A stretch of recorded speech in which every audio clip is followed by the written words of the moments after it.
was. There she is. Hey, Kate. So yeah, so our character always starts at 0 and 0, guys. And if we move him downward, it gets a negative value on the Y.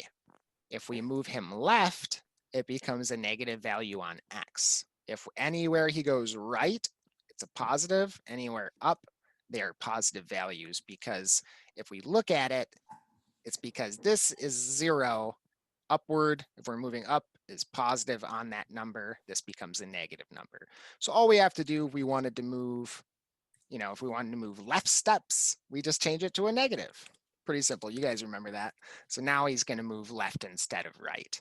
If I wanted him to go downward, we have our go to that we were using last time. We also had our go to random position where we can set it to a certain position, that kind of thing. Set X. We also looked at change X, change Y.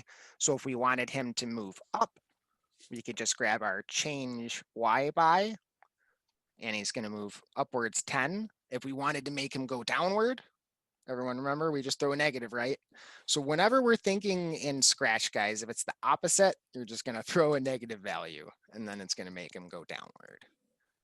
So just a core concept, kind of our movement that we've been looking at. You guys have learned so far, we've learned how to take a character, move them all around the place, how to make them interact. So today, guys, we're going to do some pretty cool stuff. So that's how we made our characters move left and right.